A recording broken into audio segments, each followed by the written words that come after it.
Welcome to Better Lait Than Never, everybody. Episode 2. Here we go. Da-da-da. Da-da-da-da-da-da. Welcome to the show. I'm going to watch this episode start right now. All right. Welcome to Better Lait Than Never, Episode 2. I'm Bag Milk here for you, and I got to give a shout out to our friends at Arcadia Brewing. Without you, not possible. Good news for fans of Arcadia. They are going to be reopening for dine-in this week. If you check them out on Instagram, Arcadia Brewing Co., you'll get the details there. Good? Good. I want to give a shout out to everybody that listened to the first episode of this podcast. I know that it was a little bit weird. I know that it wasn't exactly perfect, but the feedback you gave me was very, very valuable. I took it to heart, and I'm just going to run through it really quickly. Couple of different things. If the sound on this week's episode does not sound good, please let me know. I asked Tyler for a little bit of advice. He gave me some advice. I'm trying it out. Now, will that actually make a difference? That's what I need you to tell me.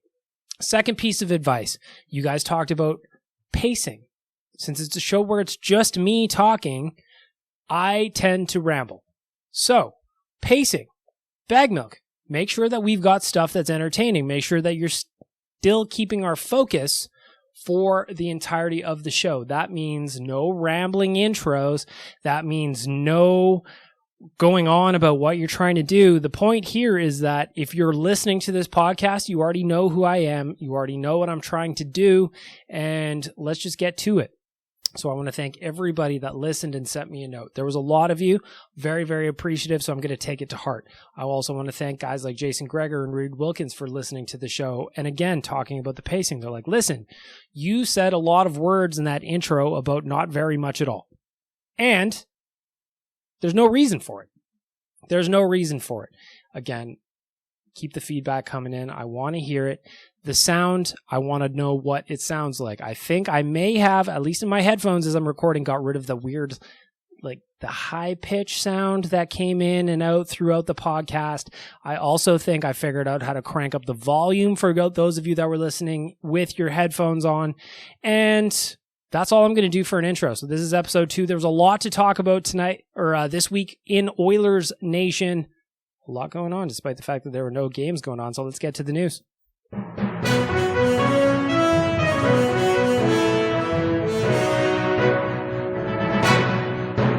Welcome to the news. This is Bag Milk reporting live from Castle Bag Milk. Welcome to the 6 o'clock hour. I'm going to turn that down, pretend like I know what I'm doing. How's that? All right, just before I started recording, just before I started recording, word came out that the NHL announced Connor McDavid and Leon Draisaitl will be representing the Oilers at the All-Star game this year, I should say. Surprised? Did it sneak up on you? It's all of a sudden, it's like, whoa, the All-Star game's coming on. I wonder who's going to make it. It's probably Connor and Leon, and sure enough, there it was. So shout out to Connor and Leon Draisaitl. Well-deserved, both of those dudes, best players in the NHL. There was no question that they were going to be named to the All-Star game. Now, what does that look like in a COVID world? I have no idea. But those two are going. Connor will wear the C, the captain C for the Pacific Division again. Connor McDavid and Leon Draisaitl representing the Oilers at the All-Star game. Down in Calgary, Johnny Gaudreau, he gets the nod. I haven't really looked at the rest of the list, if I'm being honest. Like I said, this just came out as I was starting to record. Other news this week was that Mike Smith this morning announced he is hurt again. And I don't know about you guys, but for as much as we were all talking about Smith having a great season last year, this year is just not going his way. The most disappointing part about it is that Smith is unquestionably talented when he's actually able to play, but so far this season he's only made 6 appearances. He was on the shelf with a lower body injury for about 2.5 months, came back, didn't necessarily go all that well for him, though I'm not necessarily expecting that a 40-year-old's body will hold up quite like we needed it to, though we'll see what happens. partially torn tendon in his thumb is what's keeping him on the shelf right now.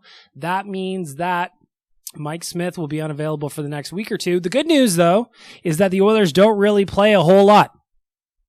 Yeah! Wait, is that good news? I mean, I guess you can't lose if you don't play, right? I don't know. I'm not superstitious, but I am a little stitious. All right, so we're gonna. I'm not gonna lean on the soundboard all that much. You guys, your feedback again from episode 1 is you're making fun of the soundboard. So how could I not push some buttons? But of course, the big story this week, especially in Edmonton and around the NHL, Oilers Nation, we covered it extensively, was the rumor that Evander Kane was going to be joining the Edmonton Oilers. Before we started the podcast. And I say we as in all of us because I want your thoughts and your feedback on this. I tweeted out, JSBM Bag Milk, about to start recording Better Late Than Never, and I'm looking for your takes. Thoughts on the Holland presser, thoughts on the Kane rumors, and 3, and most importantly, arguably in my opinion, thoughts on the price of cheese. So we're going to find out who's listening to this podcast as well. But first, we're going to start off with Ken Holland's presser. Earlier this week, the media requested that Ken Holland speak for a little bit. He hasn't been around for a while since the beginning of the season. I don't think that's necessarily uncommon, to be fair. But Ken Holland did answer some questions. I've got a couple of clips. I'll give you my takes as we go. Personally, I thought the press conference was a little bit... I don't even know, I don't want to sound like a dick. I just thought it was pointless. And I get that the media wanted him to speak about what's going on with the team. Obviously, things haven't been going that well for a long time, but I don't know necessarily that we should have expected him to say anything groundbreaking, I guess. He did give a vote of confidence to Dave Tippett, which I know annoyed a lot of you. He also gave a lot of Detroit references. And if you were paying attention, I set the over-under at 2.5 for Detroit references. He cleared that. So everybody that bet the over on the Detroit references, you get 2,000 bag milk bucks deposited into your imaginary bank account. Those can be spent anywhere that bag milk bucks are accepted. Now, I think for a lot of people, there was some issues with Holland's press conference, not because of necessarily that he didn't say a whole lot. Again, I didn't expect him to say very, very much in that press conference. What I did expect, though, was a lot of Detroit references, and man, did he come through with those. And I just wish that in his 3rd season with the Edmonton Oilers, that those would have tapered off a little bit more. There was a lot of wheeze in my opinion, when it came to describing things that happened 30 years ago. I don't necessarily think that any of those things are relevant at this point. Again, there was no salary cap at that point. The Detroit Red Wings were able, under Mike Ilitch, to spend as much as they wanted, really, for a long time. And in some cases, the Red Wings were spending nearly twice as much as the average annual salary in that time, based on what I could find around the internet. So the Detroit references weren't exactly my favorite thing. Again, those are not at all unexpected, I should say. And we're going to get to your feedback on the Holland press conference, but let's get to some quotes first. Let's make sure that we all know what we're talking about. There was a couple of things where Holland touched on that I agreed with. One was the Oilers are not as bad as the 2-9-2 record they've had over the last little bit. I refuse to believe that they're that bad. Though I did take umbrage with some of the other stuff, but we'll get there. So let's play some quotes. The first one is Holland on expecting growth from within the roster or within the dressing room. The depth has to be built internally. The depth of this organization has to be the growth of McLeod, the growth of Yamamoto, the growth of Bouchard, the growth of Broberg, the growth of Skinner, the growth of Carter Savoy, the growth of Borgo, the growth of Petrov. That's how we did it in Detroit. And when I look around, that's how the best teams do it. It's homegrown. It's young people. It's being patient.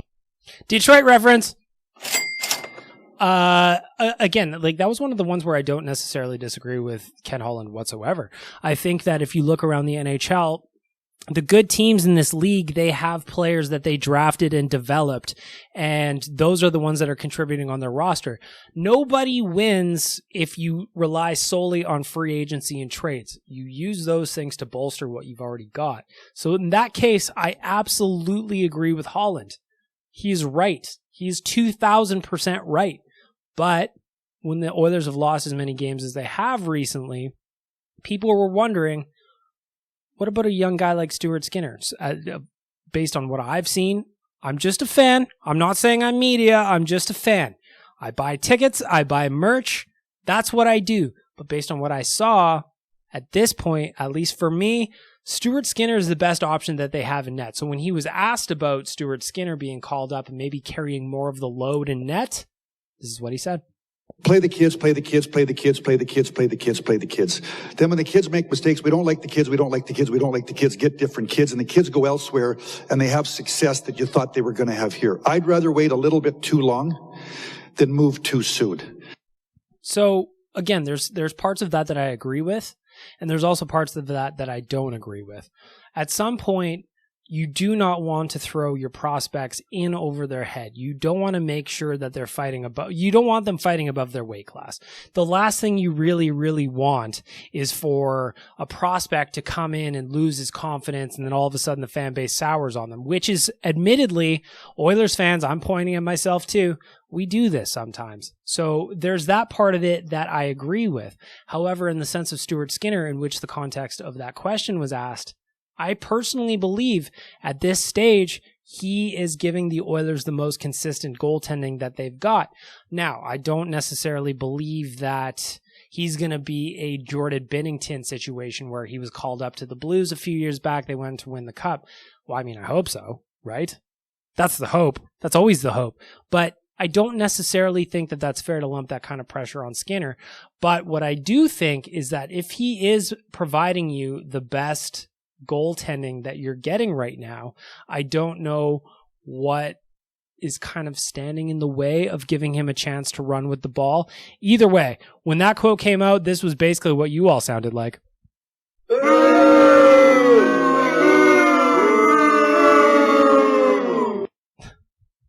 Needless to say, that press conference was not very popular for a lot of Oilers fans.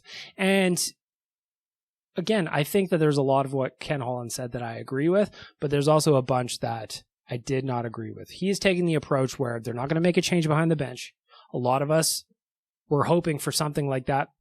Again, I've mentioned this for months now on OilersNation.com, on my social media. Ken Holland has never fired a coach in season before, so I don't know that I expected him to make a change in season with Dave Tippett, though I'm not opposed to it if it merits the chance. But Ken Holland's preaching patience here, and I guess that's just kind of what we got to live with. And how are we going to get there? Well, again, that goes back to maybe the Oilers aren't as bad as the 2-9-2 record. Again, I believe they are not. Some of you disagree with me. If you disagree, let me know what you think, because that's what I'm asking. And we'll see what's going to happen. When Ken Holland asked about his patience, he just kind of said, listen, we're going to win. We're going to make our way through this. And I agree with that to a point. Here's the quote. We're going to start to win. Can't say for certain, but I think we're going to start to win. I believe in the coach. I believe in the team. I believe in the leadership of the team. I believe in their determination. Again, there's stuff that I agree with in there. I would love to see more help coming in, and maybe that's what we're going to get to with the Evander Kane conversation, but we'll see.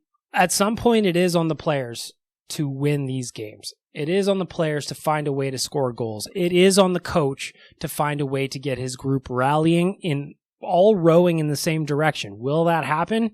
I really, really don't know. I don't know. But I wanted to end this off with your feedback, which I'm going to get to. But I also thought Tyler Yaremchuk, who's been doing some videos on our YouTube page, summed it up quite nicely in a video he did. Go subscribe to the Nation Network YouTube page. We're going to post a lot more content on there these days. And I think that videos like the one Tyler made are very, very good. I think that Tyler's got takes. And I especially like this one he said about, you know what, making the playoffs at this stage, that's just not good enough. That should be the expectation every year that you make the playoffs. But what happens beyond that?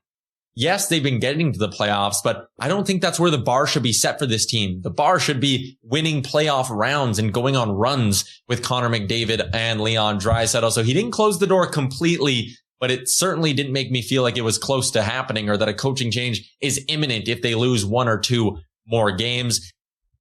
On episode 1 of Better Late Than Never, I talked to Frank, and he said, listen, if you're waiting for one more loss before you fire your coach, that is a decision that's already been made. So just do it. What are you waiting for? And based on that, I agree with Frank. I don't think that there's a coaching change coming, at least not in season. And I mean, unless, who knows though? I wouldn't bet the farm against it, but it certainly seems that way. So I asked on Twitter, again, before we recorded, what are your thoughts on the Ken Holland presser? So let's get to it. Surveyor Brett says nothing new, reiterated that he shouldn't be a GM in the cap era anymore. Again, that kind of goes to a lot of people are just kind of like, well, yeah, you won in Detroit in these years before the salary cap and after, to be fair. But why are you telling those stories? You're an Edmonton Oiler now. You're the head of this organization. Jason says, I was waiting for Holland to shake his fist and yell, get off my lawn. And I'm not sure there were enough Detroit references. And he's got a smiley face emoji on that one. King of Colas just says, out of touch. The bus driver, he says, not impressed. Alex says, same old, same old. Glad he brought up his time in Detroit, though. I was getting worried that he wouldn't. Guy who yells, shoot. Used to be able to give this is a different question. I'm just going through all my tweets here, so I apologize about that. And Brandon says, the press asked for the presser, so it was exactly what I expected. Liberal bias? Is that what this guy's handle is? I guess. Liberal bias just gives the straight face emoji where the closed eyes and the straight face. It was kind of like, well, Hillian Husky says, I wasn't really expecting much since the media wanted to hear from Holland. As for what he said, if he wants to look from within, he should let Tippett know to play the kids more, or at least play the players that are doing well and not bank on some of the vets he keeps playing. Jonathan says, at least he was on time for his presser. Well, that's true. Ben just says, sigh. Marcel just says, bad. And there you go. So there's the feedback on the Ken Holland presser. Again, a lot of people were upset by it. I wasn't necessarily surprised at all, really. He kind of said what I thought he would, which was not a whole lot. But he was asked things like, do you believe in second chances? Obviously, the Evander Kane rumors were swirling around at that point. Nothing kind of got to where it got, I guess, later in the day, where Tim Peel from dailyfaceoff.com said, Evander Kane will be an Edmonton Oiler. It's just a matter of time when. So that kicked off a hornet's nest. So that came after the Ken Holland press conference. So when it comes to Evander Kane, my thoughts on it are certainly this is a player that will help you on the ice. He is unquestionably a top 6 winger in the NHL. There's no question about his skill. There's no question about what he does on the ice. Now, with that said, everything else is where I have questions. There have been extensive off-ice allegations that I don't know that you can just ignore. I don't think that you can just point at those and go, well, whoopsie-doo. I don't think that that's the approach here. And for me, I said this on the Real Life podcast, I do not believe in the case of Evander Kane that the juice is worth the squeeze. Will he help you on the ice? Unquestionably. But will he bring some of the alleged issues that have followed him through Buffalo and Winnipeg and San Jose into the Oilers dressing room? I don't know. I'm not in there, and I just don't know that I feel like it's worth the risk. I don't know that it's worth the risk. And while some folks have said, well, if he comes into Edmonton, he'll be on his best behavior for certain, I still don't know that it's worth the risk. And then then Elliot Friedman of Sportsnet, he broke the news that Kane could be facing NHL discipline for the alleged COVID protocol violations. He was already suspended for 21 games earlier in the season for providing a fraudulent vaccine passport or a vaccine card or proof of vaccination, whatever you want to call it. He already took the suspension there. And then there was the other stuff that came afterwards. Frank Saravalli over at Daily Faceoff posted the memo that the NHL sent, and I encourage you to go over to dailyfaceoff.com and read that, about the investigation that's going on. Not just with the NHL, but teams are now, they've got pause. There was upwards of 15 to 20 teams, according to Saravalli, 15 to 20 teams that were kicking tires at the very, very least. Some more interested than others, but I don't know. Do you sign a guy knowing he's going to be suspended? Again, this is just me guessing. I have no idea what's going on. I'm not going to pretend I know anything. But if you were suspended for 21 games earlier in the season for a fraudulent vaccine card, what happens if the NHL does this independent investigation on the alleged COVID violations round 2? What happens then? Do you sign a guy and then he's just suspended for 40 games? I don't know how this works. I have no idea. Personally, I don't think the baggage is worth what you get the player on the ice. That's just my opinion.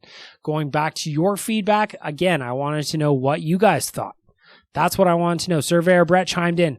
The NHL may have saved us from our own desperation on this one. Again, that is the independent investigation that's going on. Jason says, I'm just not crazy about it. King of Colas says, as if this team needs any more bad press. The bus driver says, I'll take Kane, but the fact that we need him is an indictment on everyone in the organization. Alex says, hurts to say, but I'm for it. Guy can score, adds much needed grit, and would be cheap. Brandon says, perfect player for the Oilers. Person has issues, but I feel like it's also more to this story than we are missing. Not forgiving anything or making an excuse for him. That's from Brandon. Liberal Bias just says, fuck no.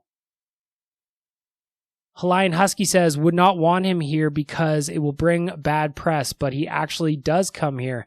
Might as well go in on being the heels of the NHL. Jonathan says, don't. Ben says, yikes. Marcel says, bad. And Late Fiends? I don't know. I've read this last name a bunch of times, but I don't know how to say it.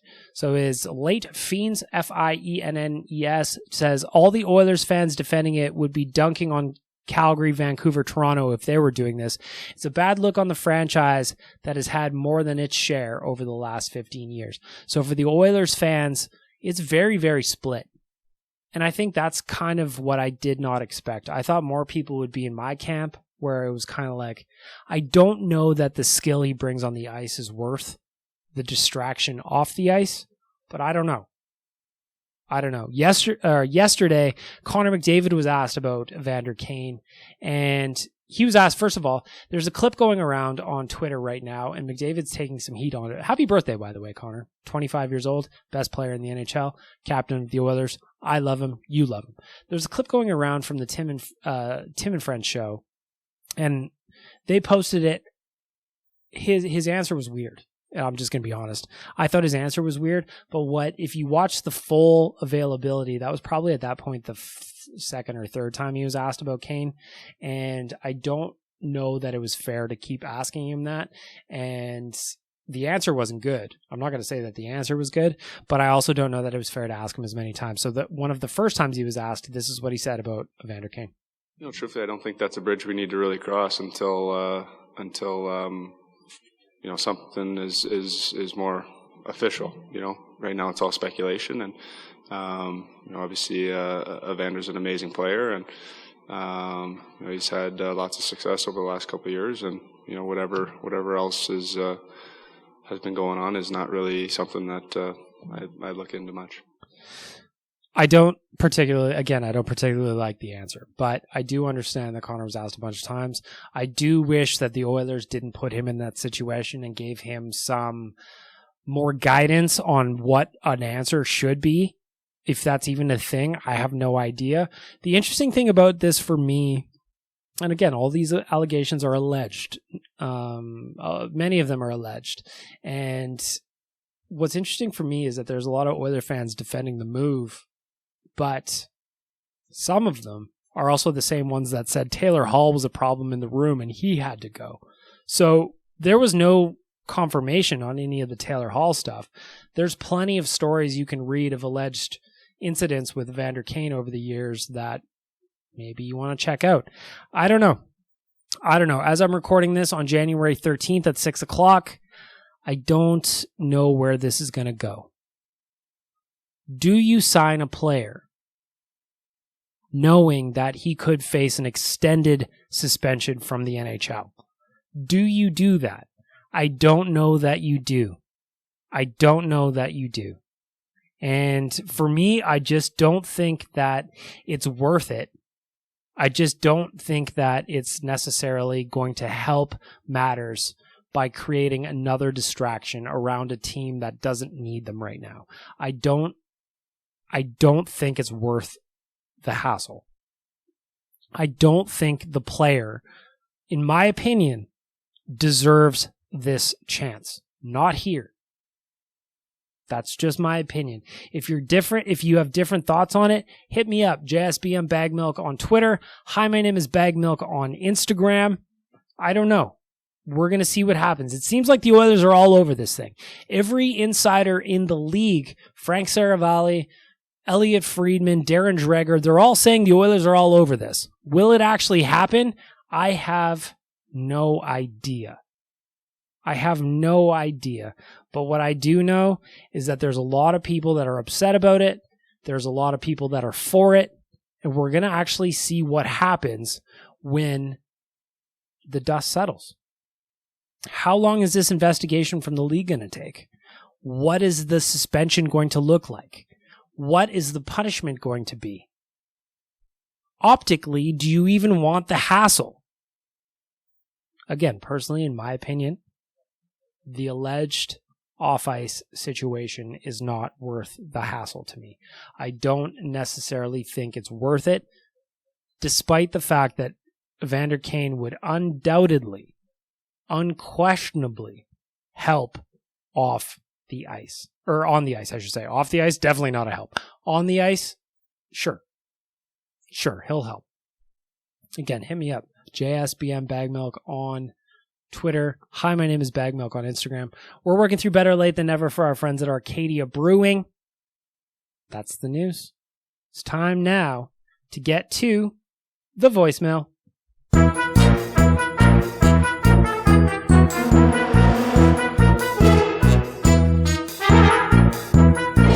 Lots of comments coming in. Turn this down a little bit. Lots of comments coming in the voicemail. Thank you guys so much for hitting me up with your voicemail messages. I appreciate all of you. I want to make sure that you have your voices heard. That's what this podcast is about. Go to the article on OilersNation.com. The link will be in there, how you can leave a voicemail. Go to my social media. Again, JSB and Bagmilk on Twitter. Hi, my name is Bagmilk on Instagram. The link's going to be there. Let's get to the voicemail. This one's the first one up. Again, if you do not know how this works, if you missed episode 1, I don't really listen to these beforehand. If you say something outrageous that I don't think is appropriate, I'm just going to cut it out in post. But this is my first reaction to all of these things. Let's go with the first one. We already have a really good skill set on our team with two of the best players in the world. Agreed. My biggest problem with this potential Evander Kane signing is the fact that when you're an NHL GM, which I'm not, I think you have to weigh out all of the variables, which include pros and cons. And I think that the cons will far outweigh the pros that Evander Kane will bring to the table. We are in a situation where we need to be winning right now. Yep. And I don't think that it would be unfair to assume that we've paid our dues and we've done our time. So when they're looking at a player like Evander Kane, or really any player in the market, we should be looking at it from the perspective of how are they going to help us win games right now and get closer to a Stanley Cup right now. I agree. That's how you should evaluate every player. I think a big part of that, and this, I'm seeing now this voicemail goes on for another 2 minutes, so I'm not going to play the whole thing, but I agree. You need to make sure that you're evaluating, first of all, what happens on the ice, which no question, Evander Kane would help on the ice, but I also think you need to evaluate what happens off the ice. What kind of scenario are you bringing into the team you're going to? And I play as a joke because it's the voicemail. I play the circus music leading into this segment, and I don't know that bringing in a guy like that with the cloud that allegedly, in my opinion, surrounds him is necessarily what we need to be doing. Here's clip 2. Hey, Bag Milk. Having trouble finding your new podcast. I don't use Apple Podcasts and I can't find it. Is that just because it's not quite up and running yet? Or is it only going to be available on certain platforms? Can you maybe address that today on the show? I'll see if I can find it right off of Twitter. Really a big fan. Very disgusted Oiler fan right now. It's about time that Mike Smith maybe does what the coach did in Winnipeg and realize he just can't do it anymore and do what's best for the team and retire. I'm hoping Duncan Keith does that next year too, because nobody can convince me that guy has lived up to the bill of $5.75 million wherever he works. He's soft. He gives the puck up. Bad signing, and it's coming back to haunt us. There's a whole bunch of goalie trouble in other teams. Why haven't the Oilers tried to jump on a trade, even just for draft picks for Mikko, and just run with Skinner and Konowalov? It's not like it can get any worse. Just some thoughts. So the first question there is, where do you find the podcast? So Spotify, it's up there. Google Podcast is up there. It's going to be going up on the Nation Network YouTube. Subscribe to that. I beg of you. We're going to have a lot more content going up there over the coming days, weeks, and months. Apple Podcasts, though, if you are an Apple guy, which I am, I don't know why I haven't got it there. I was doing some reading. It seems like I need maybe to have more than one episode in the can before it goes up on Apple Podcasts. So I'm hoping that with episode 2, that's what's going to happen. As for the goaltending, Mike Smith has still got another year on his contract. Why that is, I don't know. Again, throwing back to episode 1, Frank Saravalli said no other team was going to offer him the second year. So why did the Oilers do it? I don't know, man. I don't know. I don't know. Why you bully me? You know, I just don't have the answer sometimes. So we'll see what happens. I don't know that running Skinner and Konovalov is necessarily going to help. Let's be honest. Konovalov, we don't know what he is at the NHL level. He's still cutting his teeth at the AHL level. So I don't know. I don't want to depend on him to get us wins in a must-win season. What I think is going to happen is we know that Mike Smith's hurt again. I think it's going to be Mikko. According to Jason Gregor, he thinks Mikko is going to get the game on Saturday against Ottawa, provided that it actually happens. I think Skinner will get more games, but looking at the Oilers' schedule, it's also pretty light over the next little bit. COVID postponements. Let's get to the next voicemail. Hey, Big Milk. I was just making a comment. I really enjoyed the first episode of the podcast, and it's always good to have someone else to pass the time with, someone else to listen to. I just gotta say, there was some sort of background noise during that last one, like a high-pitched noise, and it was just driving me nuts. If you could figure out what that is and fix that, that would be great. So what I think that one was is I think that I was recording the podcast too, like the microphone, I would think I was recording it too hot in bringing it into the software that I use. I think that, according to Tyler, I should be cranking up the volume of the podcast after I've done recording rather than before. So let me know if you still hear it on episode 2, which is this one. I'm trying a different approach. Let me know. Here's clip 3. Bag Milk, I need help understanding how our organization went from a player like Ethan Bear, who was so beloved by much of the fan base, to now bringing in a player like Evander Kane, who is such a reclamation project, which I don't understand why we're still bringing. Like, I get the offense side of things, but still, it's just, can you help my mind and ease things for me? Is that possible, please? I don't know either. That's my boy Waz. Follow Waz. Everything he does at Oilers Nation. He runs our Instagram. He runs our TikTok. Waz does a lot of great stuff around the network. I don't know what the answer to that is, Waz. It's a good question. We talked about play the kids, play the kids, play the kids. I played that clip a little bit earlier. And if they make a mistake, we don't like the kids. Well, a lot of us, we all liked Ethan Bear, understood he made a mistake in the playoffs. I don't know that trading him away was what any of us wanted. And if we're talking about character players, people that matter in the community, Ethan Bear is one of those. So why that happens, Waz, I don't know, man. Your guess is as good as mine. Next one. Hey, Bag Milk, been a fanboy of the nation and you for 10 years now? A decade? Fuck, we're getting old. Anyway, I have a submission for your fancy soundboard. You can use this to get amped up when things are going well for Nuge, when Frank is a good boy. Here it is. Let's go, baby! Because, milk. Let's go, baby! I like you guys a lot.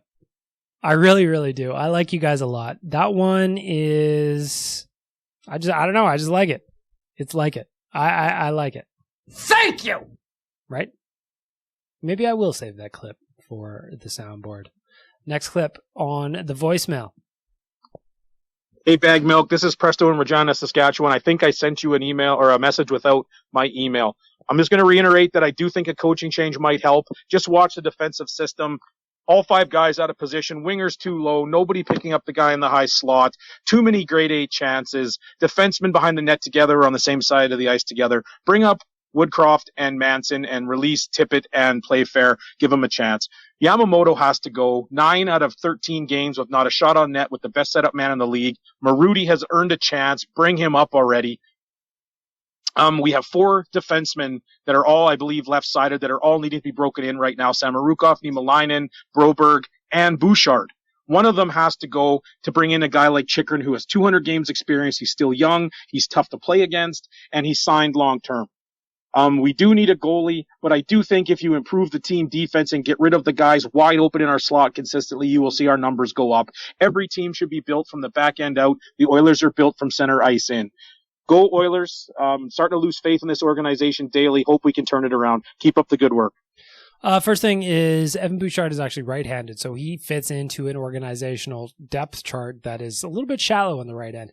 What I do agree with you though is we do have some prospects that need to be broken in, and there's starting to be a logjam on the left side on the defensive depth chart. I would love nothing more than to see the Oilers get a guy like Chychrun. He is the player that I want. I want another team to develop a guy like that. I want the Coyotes to put in the hard work, and then we reap the rewards. How many times have the Oilers done that? But will we make a move like that? I don't know.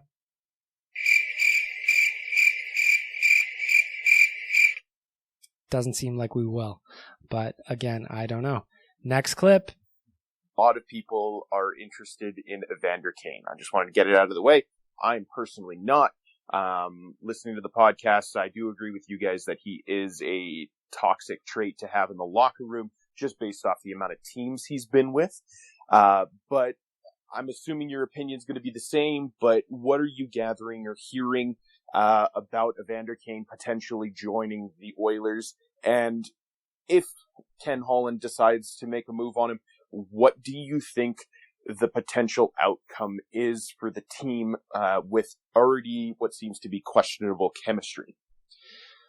The latest as of this morning, which is we're Thursday, January 13th, the Oilers are very much at the top of the pile of teams that are interested in Evander Kane. Well, now, does that mean that he actually comes here?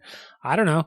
There are tweets out there, again, from Tim Peel, like the likes of Tim Peel from dailyfaceoff.com, that says it's basically done. The Oilers are in. Evander Kane's going to be an Oiler.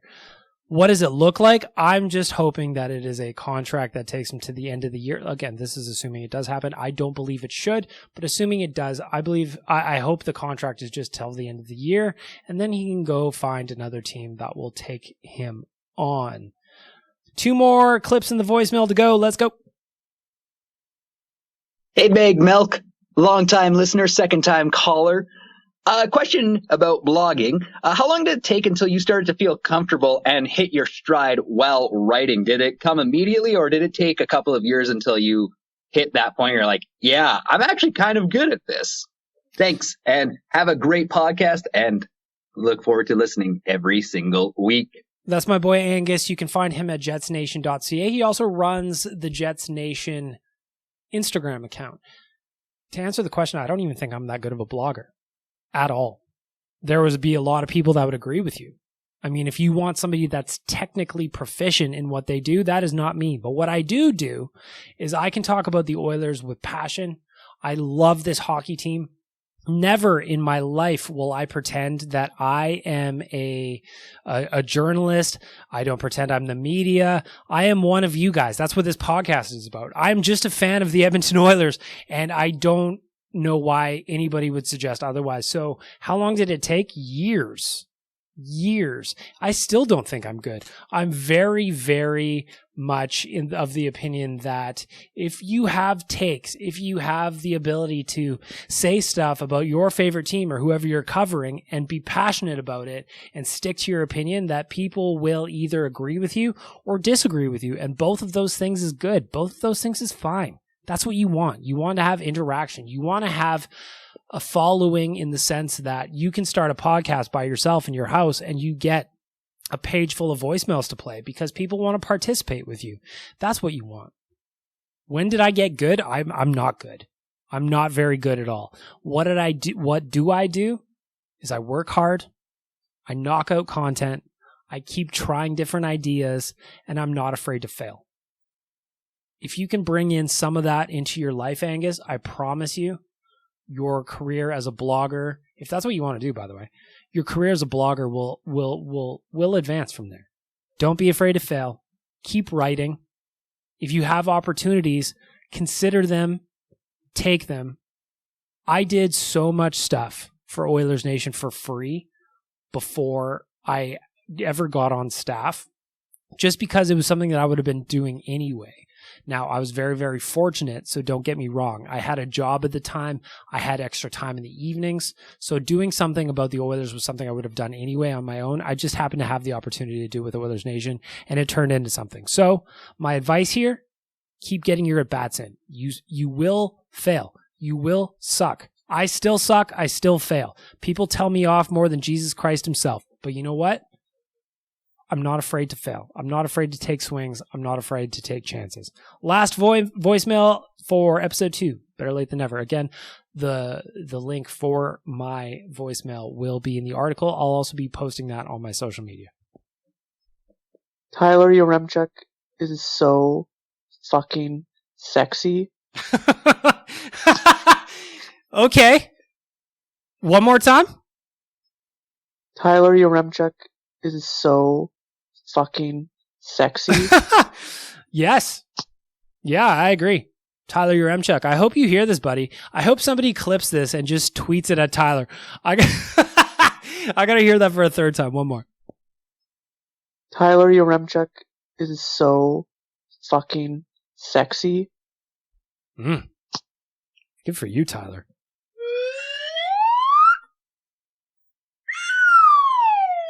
Good for you, Tyler. I like that a lot. He is sexy. Tyler Yaremchuk is sexy. So the last question that I asked you guys on Twitter for today before we wrap up this second episode of Better Late Than Never. Thoughts on the price of cheese? I don't know why I've become obsessed with this lately, but as an adult, I realize now how much money in cheese I ate when I was a child.